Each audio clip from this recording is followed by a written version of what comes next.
Hey guys, Matt. Two topics today. One is something I have covered in the past, but this is the final book chapter on the Weathermen, the Weather Underground, and how the domestic terrorists that bombed U.S. buildings, bombed the Pentagon, killed police officers, they all got $200,000 a year professor jobs. Yeah. Okay, this deserves to be in here in detail, and that's why I made it a section of the book. The next section I will read is on just this becoming a fairy tale myth of what fossil fuels are. We were told in the 80s that oil wells were about to run dry, and there's just not even a headline about it today, and it needs to be documented as well. Also, before the reading, one quick note, something I haven't talked about in a while, but it's extremely important. With the massive presentation of the fraud and everything we look at breaks down, and every reason for every war that we look at doesn't really hold up, and we'll see that there are two more things today that reality presents to us that doesn't hold water. At some point, you have to come to the conclusion that this isn't real. You know, that there's just no possible way that every single aspect of the world we live in is some sort of fraud when looked at closely. You have to come forth with other personal interpretations of what this world is, what this life is. This is why it's comical for anybody to mock or laugh at people that talk about that we're potentially in a matrix or a simulation or an illusion. Because you can't have every aspect of society being a fraud and not real, or things not holding water. And that's what we've been proving. Been proving that for 10 years. These men and women, these buffoons we see on the news, they can't just keep pulling all of this off over and over and nobody notices. When you see this much fraud and realize that there's no way they could be pulling all of this off, then you have to come up with a new personal definition of what reality itself is. You know, everything breaks down, including what you thought the world to be, and everything's on the table. In terms of what's your threshold, thinking everything's real, we passed that a long time ago. I mean, how crazy do things have to get in this world before people stop holding on to the construct of what the world must be?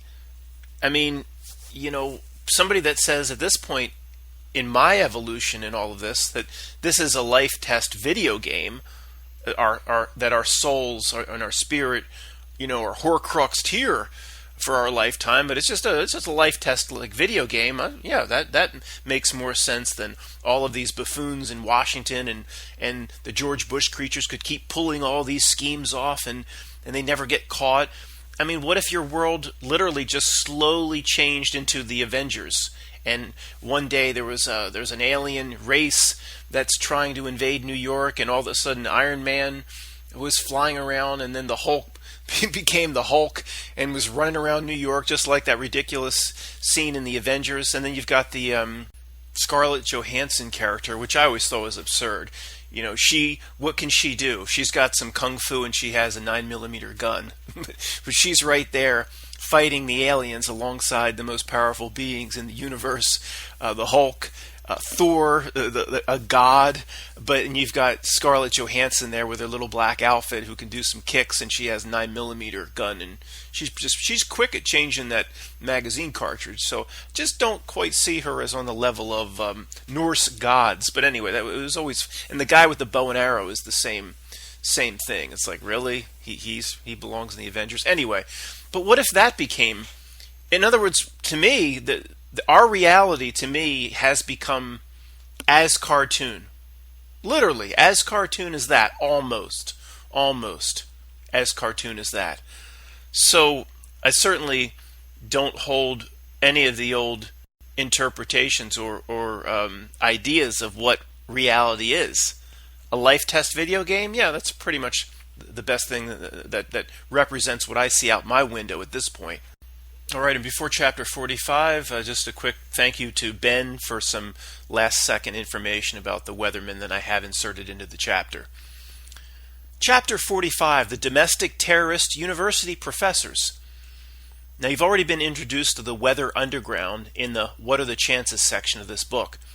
As a reminder, it's more than a bit strange that a leading weather service that assists local news broadcasts in weather reporting accuracy was named after a domestic terrorist organization.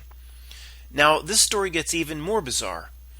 Guess what happened to all the founding members of the terrorist group, the Weathermen? After serving time, or they got off on technicalities, they got tenured university professor jobs in the Ivy League and other leading universities. Remember, this was a terrorist organization that bombed the United States and killed people. Bill Ayers is the founder of the Weather Underground, and he's like a hippie god to these people and to the New York Times. He's now a retired professor from the College of Education at the University of Chicago at Illinois, formerly holding the distinguished title of Professor of Education and Senior University Scholar. This man influenced elementary education in the United States and probably makes about $100,000 a year from his pension being retired. Now, how is all this possible? Now, I understand more of it now, but boy, this drove me crazy for years when I was still trying to hold on to how the world was supposed to work. It makes much more sense now. Bill Ayers, the founder of the Weathermen, is the best-known terrorist. Get this. Ayers gave an interview to the New York Times published on September 11th, 2001, where he said, "I don't regret setting bombs. I feel we didn't do enough back in the old Weatherman days."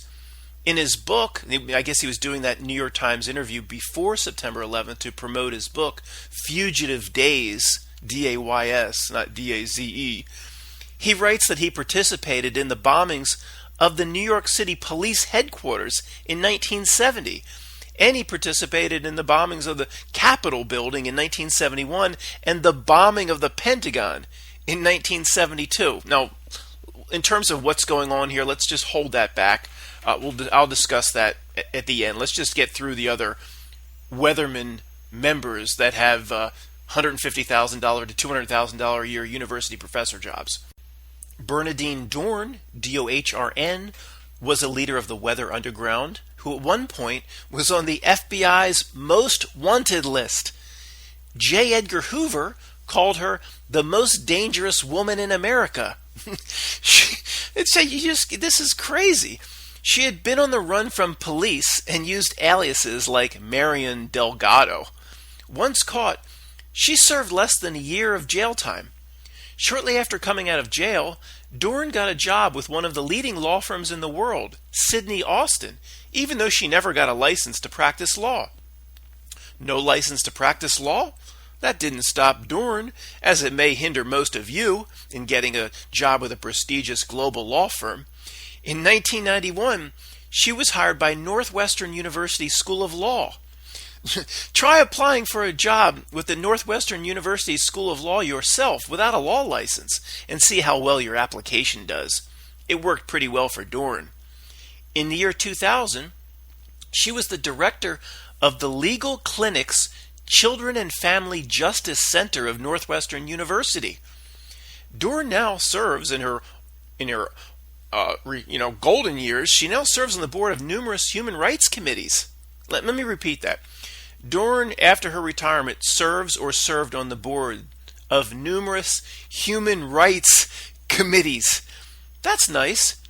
After her organization killed police officers. How all of this is possible, we of the uninitiated are very, very confused. Well, we were.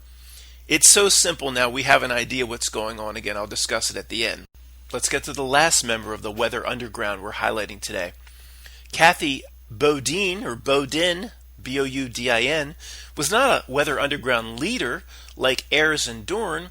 She was just a card-carrying, gun-toting Weather Underground member.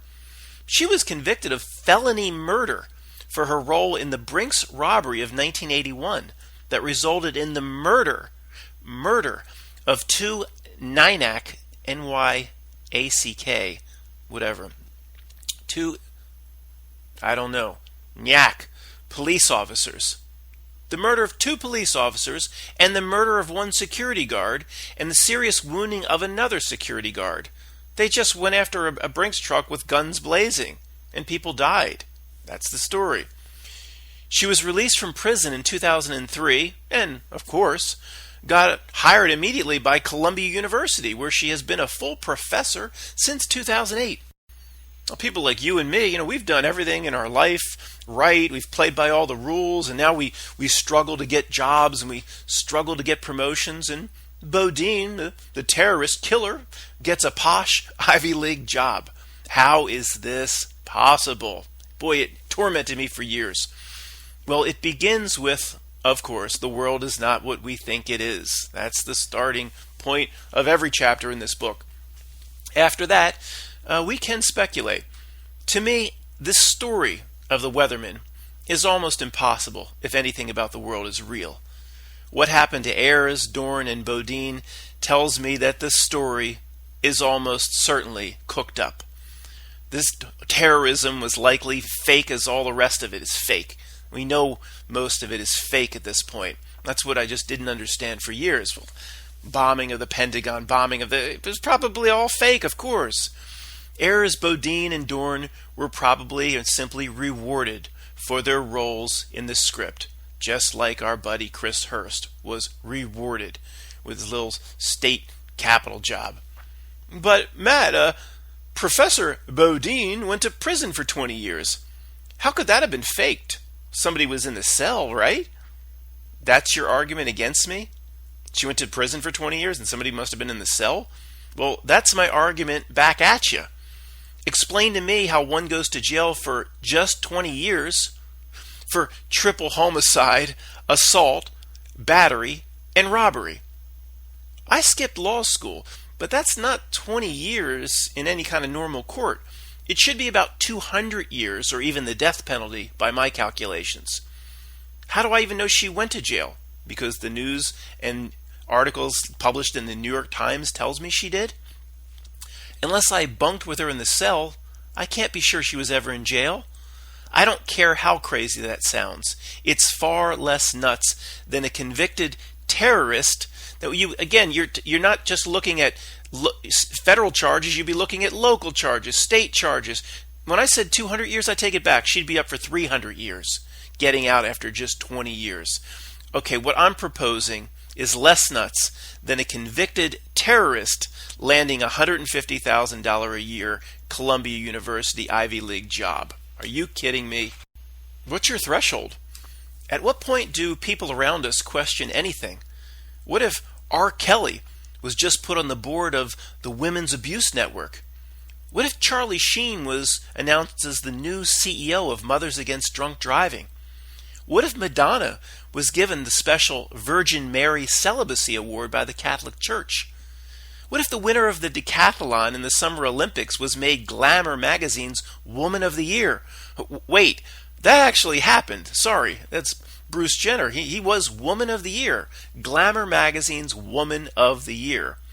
But even that is less strange by a mile than domestic terrorists landing big paying university jobs with tenure and pension.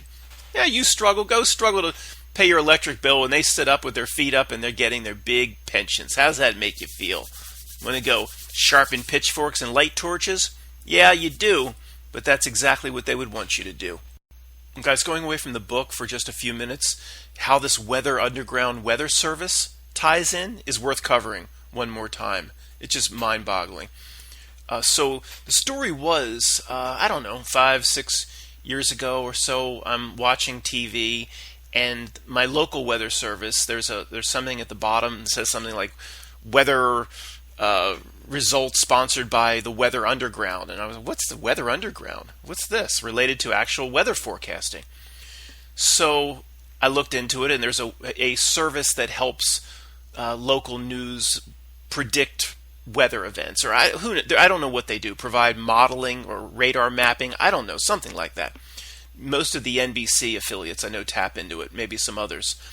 And I thought to myself, when I saw this on TV, I thought, that's kind of strange. Why would they call themselves Weather Underground when they must, when researching the name of their weather service that they're selling to local networks, they must have known the history of the Weather Underground domestic terrorists and cop killers. Like, why didn't they pick another name? But I don't know, just whatever. I guess it was so long ago in the 70s that whatever, we just move on. And so I decided one day to look into it. And it actually says that the person that founded the Weather Underground mapping service, weather modeling and radar modeling service, actually named it after the terrorist group. It's admitted. And I went, what? I mean, and then you think of, when reality really starts to break down is how did the initial conversations go? Or I should do a video just on this. Like, what was the initial conversation that proposed this is the way that was going to be done? Or who gave the idea to whom, and how did that go? So in this event, I think of the meeting where the NBC affiliates are looking to partner up with a weather modeling service. And they're in the boardroom, and of course this Weather Underground wants to sell their services to these big affiliates, and they're making a pitch for their very survival. And they're bringing in sandwiches and drinks and trying to impress because they want the bid. There are other, there's Weather Bell and a lot of these companies that help people predict the weather. And how did that go down when, I guess, somebody at representing NBC affiliates asked the Weather Underground, how did you get your name? And they, just said, well, yeah, we decided to go with the name of the Weather Underground group in the 70s. And then the guy from NBC said, well, I don't understand. Weren't they cop killers and terrorists? Well, yeah, we're honoring them through the name Weather Underground. I mean, how does that go down? Now, I know, again, all of this, folks, assumes the world is real and people like you and me are sitting in that room making business decisions. It's the one system, obviously, we know it doesn't operate at this level. We know these types of characteristics and symptoms show us exactly how the one system works and how real the one system is and how tied in everything is to each other. I mean, the email that Ben sent me, who dropped me the note about Bill Ayers, the interview in the New York Times came out on September 11th. And he said something like, yeah, I love bombs and explosives, and we didn't bomb enough. Came out on September 11th, 2001. Oh, just a coincidence. Yeah, if you think that's a coincidence, you have no idea how the world works. Of course it's not a coincidence that it came out on September 11th. But his last note to me said, and with a little additional research, you should see how even Obama and some other hippie groups, and they're all tied in. And the script this reality plays out is incredible, and it is fascinating, and it can be used by us to better ourselves and to actually, in the end, beat it. But that's for another video. And guys, I went and inserted this because people are probably dying to know that if this Kathy Bodine or Bodine went to jail for 20 years, supposedly, she probably didn't. But how did Bernadine Dorn, if she was supposed to be the most wanted, and Ayers, how did they get off, or what happened there? And of course, it's very vague. I mean, it's hard to get an answer. You get research points you into places that say that they mishandled the evidence. They mishandled the evidence, so they had to let him go, and things like that. Of course, the whole story. I'm going to be very clear on this. In my opinion, the entire thing is just fake, fabricated. Every bit of it is fake, and the reward for these people is their university professor jobs. And if anybody at the university, I'm sure somebody normal at one of the universities made a stink. Somebody somewhere made a stink. And some men in black came and probably had a little talk and just said, we need to hire this person. And the person that was getting talked to kind of got the idea as to who they're dealing with and probably never said anything else again. Topic 2 of 2. It's likely oil ain't no fossil fuel. Oil ain't no fossil fuel. Here's a story. When I was in my sophomore year at Penn State, I was in a class called Geosciences.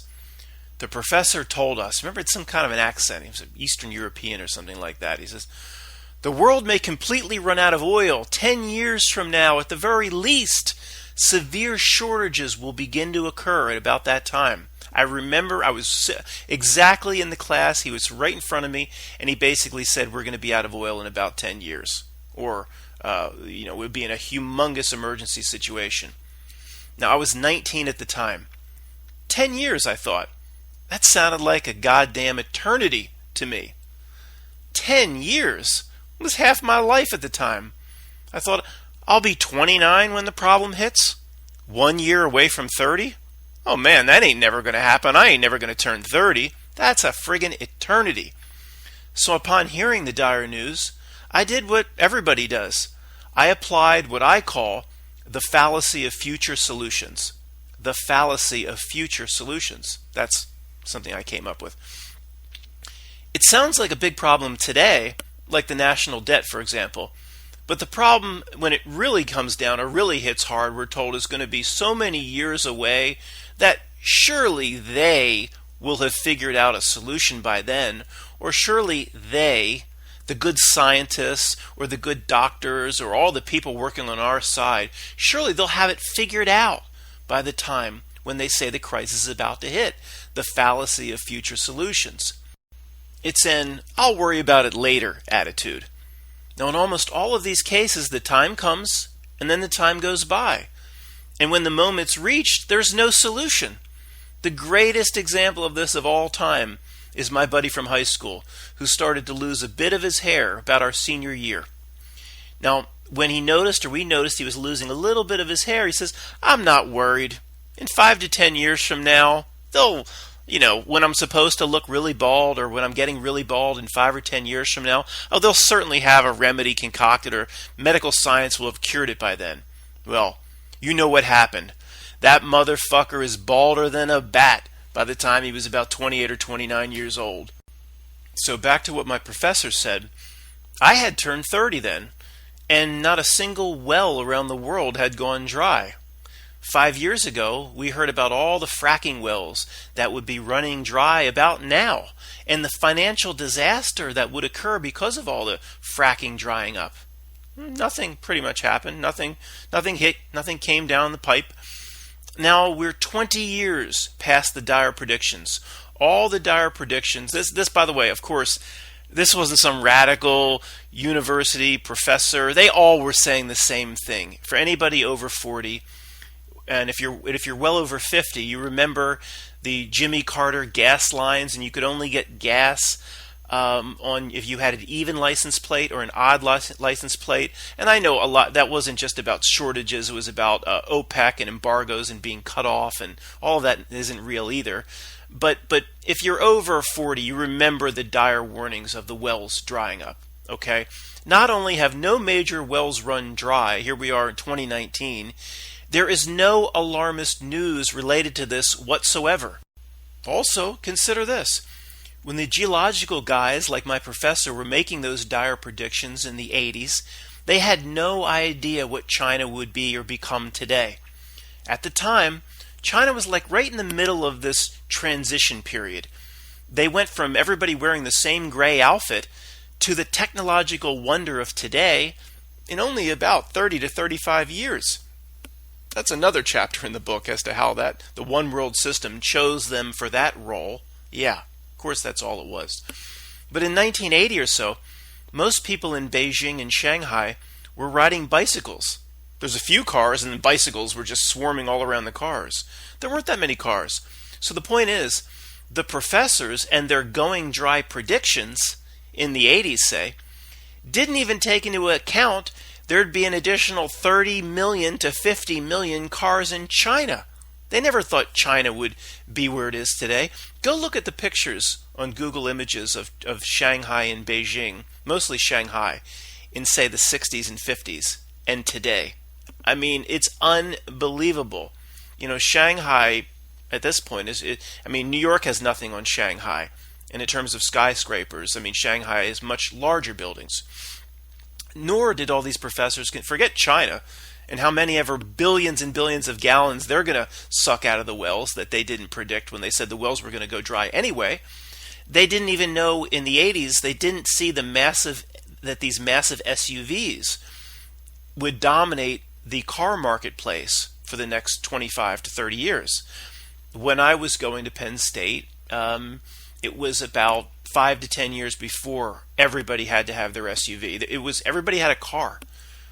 In fact, most cars then were fuel efficient. So they were making their predictions of shortages based on most people had fuel efficient cars and didn't take into account that everybody would be filling up, their Toyota Tundras and their Land Cruisers and their Ford Explorers, Excursions, and Expeditions. I mean, are you kidding me? The whole oil story at this point starts to break down. Well, what do I mean? Everybody knows that oil is a fossil fuel, right? Any fifth grader will tell you it's from rotting carcasses of dinosaurs and birds and animals and bugs and beasts that lived in the earth millions and millions of years ago turned to oil, right? Have you ever stopped to think about this for a minute? It's okay. Almost nobody's thought it through. You likely have a buried pet in the backyard, or you've seen a grave dug up on TV by archaeologists where they find a bunch of bones. If not, you've surely found a dried up mouse in the wall once or twice in your life. Did they all turn to oil? How come when they find an ancient burial site with mass graves, it's not just a pool of oil then? Don't dead things make oil? Oh, I forgot. Somehow it takes millions and millions of geological processes and pressure and heat and all that stuff to make the oil. So how could the barren land of Saudi Arabia have the world's biggest oil field? Did every animal in ancient times have to journey to Mecca from around the world to die there on that very spot? The Saudis have been pumping out massive amounts of oil since about the 60s. Now, do you realize how many trillions of living things would have needed to die over that very spot to produce that much oil, if oil is a fossil fuel, as they tell us it is? Doesn't an area like the Brazilian rainforest today have the most living creatures? So shouldn't that be the world's largest oil field? Didn't animals in general around the world space themselves out evenly over different inhabitable parts? I mean, shouldn't there just be a little bit of oil kind of all over the place because all these living things are spaced out? Why is there a ocean-sized deposit under Saudi, or something the size of the Mediterranean Sea? If it wasn't that big, folks, after decade of hundreds of millions of cars, okay, it would have run dry. I mean, again, the story breaks down. What is oil then, you genius? Son of a bitch. I don't know what it is. I don't friggin' know, but I'm confident enough to use my own brain to question that the potential liars that have been lying to me about everything are probably lying to me about this. I remember a scene in the movie Big Trouble in Little China where my friend Egg Chen is speaking to Jack Burton deep underground. Egg Chen points to what looks like a pool or river of oil. And Egg Chen says, "That's the black blood of the earth." And Jack Burton responds, "Don't you mean oil?" "No, I mean it's the black blood of the earth." For now, I'm more inclined to believe Egg Chen than some eggheads at MIT. If oil is what they say it is, fossil fuels, my professor would have been right. Something that comes from dead animals and dead plants and living things and takes millions and millions of years to make would be incredibly finite. There's no possible way the dire predictions that were made, say around 1985 or so, about all the wells going dry, could have been wrong if oil is what they say it is. Because here we are 30 years later, and there's no talk of it. Well, Al Gore and his acolytes did the same thing with global warming years ago, and we're still here, still alive. So the oil thing, I guess, shouldn't really surprise us. By the way, the Al Gore thing isn't a joke. Many of them predicted most of New York would be underwater by now, and there'd be millions of dead because of global warming around the world. It should have already happened by now. Many of them said it. And we knew it was a total ruse when about 10 to 15 years ago, they made a quick change, and they stopped calling it global warming, and they started just calling it climate change. That way they win on both sides. No matter what happens, we can say we were right. The climate's changing. If it's hot, we win. If it's cold, we win. They just said, who's the dummy that kind of called it global warming? Then we only win in one case. So we'll just kind of amend the way the news talks about this. And in a 3-year period, they had changed it to climate change. Everybody forgot about global warming, and none of the dummies around us noticed it. What else is new? If anything about this oil story was real, or what fossil fuels is real, the world governments today would be working together at this very moment for emergency world conservation measures. There would be no such thing today as an SUV. Every single car would at least be a hybrid. You couldn't even own a truck unless you could prove it was needed for your business or for employment. Regular cars would be smaller than a Prius. And incredibly, there's actually a few people screaming at their computers right now trying to talk to me saying, well, Matt, when your university professor said that, and they did think the wells were going dry, well, didn't you know technology gets better and additional oil was found? Exxon has a small little billion-dollar arm called exploration, you genius. Really? Really? Yeah. So just when we're about to run dry, they just happen to find these humongous deposits all over the world, and deposits the size of the Gulf of Mexico or the Mediterranean Sea or Lake Huron or Lake Superior. These gigantic deposits, nobody knew where they were. We couldn't know, nobody knew where they were in the 70s and 80s. Yeah, they had no technology to find them that they do now. Sending a wave through the ground was really no different then than it is now. What would be the new technology that allowed them to find ocean-sized oil deposits that keeping the world's industry going without any sort of oil crisis whatsoever? Okay, oil prices, there is no supply and demand, in my opinion. It's not a coincidence that when you get gas in the Northeast, it's right about $2.70. It's right around $3. It just goes back and forth within that range. It's set just like they set the price of silver. They set the price of gold. The world supercomputer, the Whopper, that pretty much manages everything, in my opinion. It sets the price, and it does a genius job making people believe that supply and demand forces are at work. No, if there was really a crisis in oil, they would be searching for new deposits, and they would find deposits the size of like an Olympic swimming pool. No, the gigantic finds supposedly keeping everything going, bullcrap. And if there was supposed to be a crisis predicted in the mid-'80s, it would take gigantic finds of oil in order to keep the world's industry and the world's cars and technology going.